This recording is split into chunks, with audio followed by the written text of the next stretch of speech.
What's up guys, it's Rowan here from AOSTV. During the HSC, when you get a bad assessment result, it can feel like a kick in the guts. It can feel maybe like, you're stupid. It can feel even like you should just drop a subject and quit, that everything is lost. But honestly, that couldn't be further from the truth. And today I'm going to be chatting with Tom, who has a remarkable story of turning his HSC English results around. During the early term 1 of year 12, Tom, got a 15% in HSC English, but ended up turning his result around to get a 71% by the end of his HSC journey, which was a staggering increase of over 55%. So we're going to dive in and find out exactly how Tom did and what steps he took to turn it around, and in doing so, give you some hope and some inspiration so that if you equally have got a HSC English assessment result that has not looked pretty, that you can also turn it around with some steps that Tom shares. So welcome, Tom. How you going? I'm good. How are you, Rowan? I'm good. Now, what happened? You got this assessment result, HSC English, was it term 1 of year 12? Term 2, I think. Term 2, and it's 15%. Yeah. I mean, my teacher really gave it to me on that one. Yeah. How did you feel when you got it?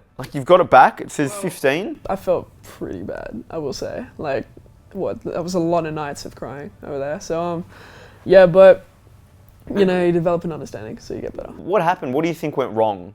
What I think went wrong? I wasn't prepared. I was, being a classic teenager, I was drinking and just living life and not really worried about school. And that's kind of the issue, I guess. So, yeah. And so then you got this result, 15. Yeah. Was it a wake-up call? Yeah, no, better than any coffee, just wake up, right? So, yeah, that happened and kind of inspired me to do better, so yeah. So you got this 15%. Now, I do want to highlight, just so that everyone knows, at the end of the journey, you end up getting 71, is that correct? Yeah. Which is an incredible turnaround, and you ended up getting into your goal course at university. So what are you studying at university? I'm studying a Bachelor of Commerce and a Bachelor of Arts. So the point here is that you got a 15%, and in that moment, you might feel like year 12 is a bust. Exactly. It's a fail. But I think getting to the end of this journey, it shows that it wasn't. You ended up turning your result around, you got into your dream course at uni, which is fantastic. Now, what I'd love to hear is you got this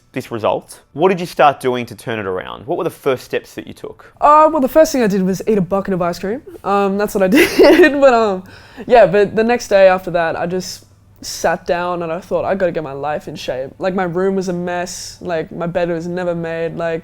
Life was just a mess, right? And I spent all my time at the house, never in the library. So what I did is I sat down at my desk and I thought, I gotta fix this. First thing I did, clean my room. Second thing I did, get a better diet. Third thing I did, start working out. Fourth thing I did, developed commitment. So commitment to studying, commitment to school, commitment to giving a damn, right? That's what I developed in term 2, right? It was quite a transformation. 100%, yeah. Made me feel so much better. Wow. So, this result meant that, just to articulate, you've got cleaning some stuff up. I'm assuming the thinking behind that was, if my space isn't clean, my head's not going to be clear, so I need to clear the space, clear my head. Well, if life's organised, you're organised, right? That's right. And so then you've got your health, in terms of, it sounds like exercise, diet. It's like, well, okay, I've got to, if I'm going to have the energy, I'm going to have to clean that stuff up. Yeah. And then you start the commitment to studying. So what did that studying then look like for English, right? I'll tell you what, it's very finicky. I was fiddling around with that thing. So I started using my laptop to take notes, and then I started using a pen and paper, then a laptop again. And then I just started doing research about the best way to study, and then I moved to pen and paper finally. So what that study turned out from writing everything on my laptop and trying to study from a laptop to writing things on my laptop and then using loose leaf paper and filing it, putting it in a binder, and that was probably the most effective thing. And then around term 3, for example, preparing for my HSC, I took all the notes in my binder, threw the binder out, and I just sat there for a whole night and condensed them. But the study was more write and recall, and then walk off. I remember I made a song with all the notes, so it was 10-minute song, and I would listen to it every day on the bus. And this is for English, and these notes, are they notes on your text? Oh, specifically? Are they, yeah. I would definitely say quotes. For half the year it was just quotes, and that's why my technique work was really bad. And then for the next half of the year I realized if you can do quotes, T tables, so technique, explanation, and then A, analysis, right? You would do those 3, and then what I would do is I would have the technique written and I would have another table and use that table, right? And that was super effective because then like I could remember everything, and then like that whole writing and recall thing seemed to work. So that's what I did. Fantastic. And so was there also an element that you got off your laptop to avoid distraction? Oh yeah, I installed this app called Focal Filter, which just blocked everything, like everything that I didn't need. And then even so, like subconsciously I would find ways around it. And so I'd watch YouTube and like Edge or something, or like something else, and I would just bludge the whole time. So then really the only thing that did it, like for example, I'd try to delete all social media like every month and stuff, but like that whole motivational aspect of succeeding is what really drew me to just get off YouTube, get off Facebook. And just pen and paper, distraction free, get the work done, which is awesome. And then I understand you were working with an AOSTV tutor, Hannah, for English, is that right? Yeah. So what did that support look like, and what was she helping you with? Well, it was very emotional support. It was just a good talk, you know, like not necessarily, the English tutoring is amazing, right? Like she would, especially with T-table, she would just drill it into my head, and then eventually I got it, yeah? But mainly it was very emotional support. So when I was feeling really upset about the exams and stuff, and the teacher would have yelled at me for not doing my homework, and I was just like, oh, I got to get everything done. And she'd just calm me down and say, just do one thing at a time. And that's what really like pushed me to be motivated. So AOSTV really helped me with that. Awesome. So it sounds like it was a dual approach. Yeah. She'd help you get your T-tables, which was essentially getting your quotes down for your text, getting your analysis, your techniques. So she was keeping you accountable by the sound of it, so that you were progressing that. And then combined with that, it was also like the self-talk, the positivity, like encouragement, going, hey, like you can do this, Tom. Yeah. Let's turn this around. And if you did have a bad day, like going, cool, this is the next action for you to take, in essence, which is really awesome. Yeah. Now, you know, it sounds like all of that combined, which is really fantastic, ends up helping you sort of start to change the trajectory of your marks, which is great. So it didn't happen overnight. So what did your next couple of assessments look like in terms of marks? Well, the one after that, so term 3 I think it was very kind of jump-starty. It was going up, like it went up quite a bit, but it was still very finicky. Like when I got into the exam, I was kind of thinking in a conflicted manner. So I was thinking, oh, I should do this, but I also should do this, and I should do this. And like when I get in the exam, I should put my phone down, put my watch down, and like mark out the time and stuff. And I was just thinking conflicted. So that worked in a way. So you improved, but maybe not as much as you could have. Do you remember roughly what you got in that?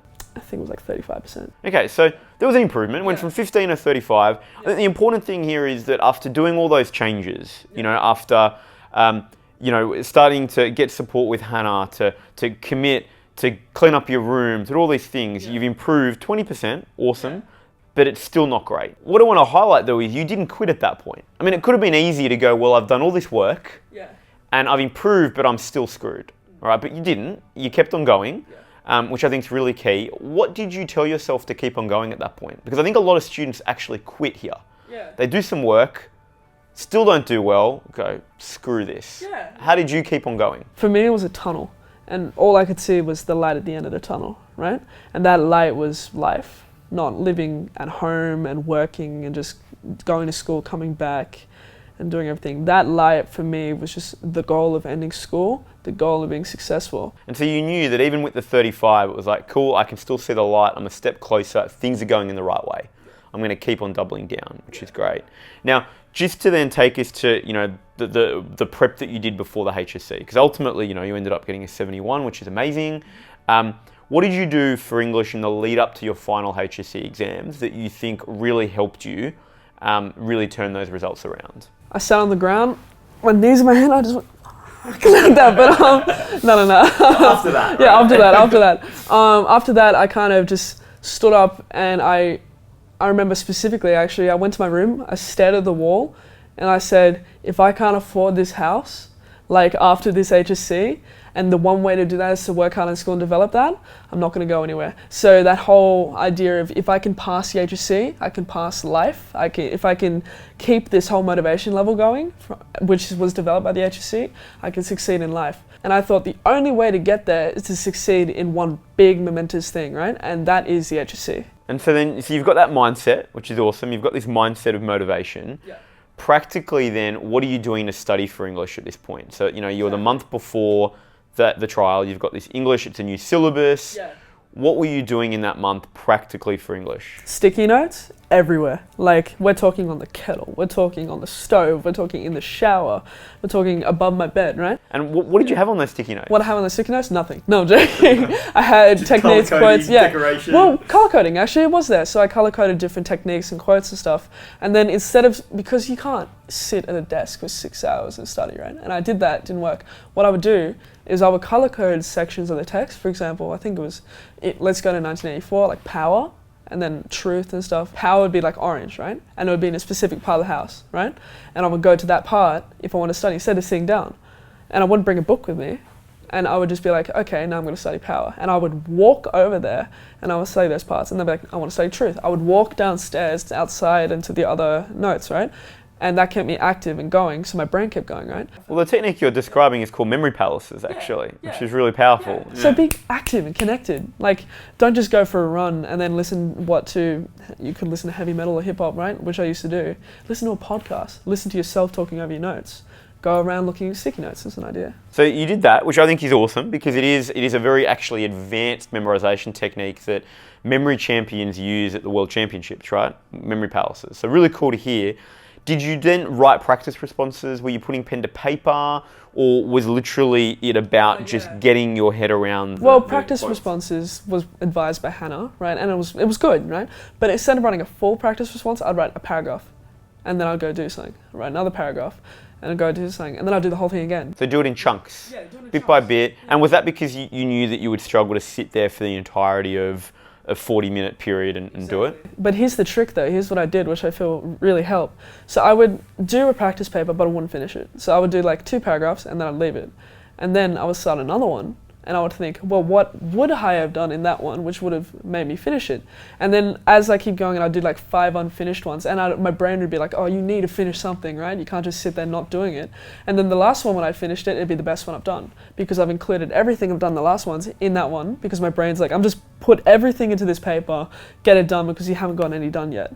And that would take me, what, like 3 hours, right? So you'd write semi-finished essays, and then you'd get to the last one and you'd be like, all right, I'm going to complete this thing, and you'd get it done. And then you're motivated, so it doesn't, like, everyone's always like, oh, I don't have time to do my essay, right? But for me, like, the entire process of writing those unfinished ones took 3 hours, right? And then the last one, small little chunks. Yeah, and then the last one was just all hands on deck, and I'd rushed through it, but it was so good. So I think every time I did one of those, I'd get an A.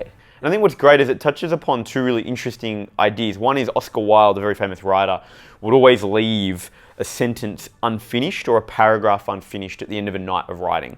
And he'd do that because it would make it easier the next day for him to get back in, and his brain would want to complete it. And it'd build momentum, essentially. So I think that's really cool that you've sort of struck on that. And the second thing is a strategy that we often share with students is this idea of building momentum by doing small things. Right, and if you do a small thing, you start doing a slightly bigger thing, you start doing a big thing, you finish the whole thing. And it sounds like you leverage that really powerfully to be able to do it. So it's awesome to hear as a strategy. So to sort of summarize here, in essence, pre your HSC trials and your HSC exams, I should say, for English, ultimately you were doing this memory palace style where you had all of the quotes and the techniques around your house in certain areas, and you would be studying them and walking and using space. And then secondly, you'd be then taking those quotes and themes and ideas that you'd been learning, and you'd practice writing paragraphs to questions, and you would do a bunch of those, and eventually it would culminate in you writing a full essay.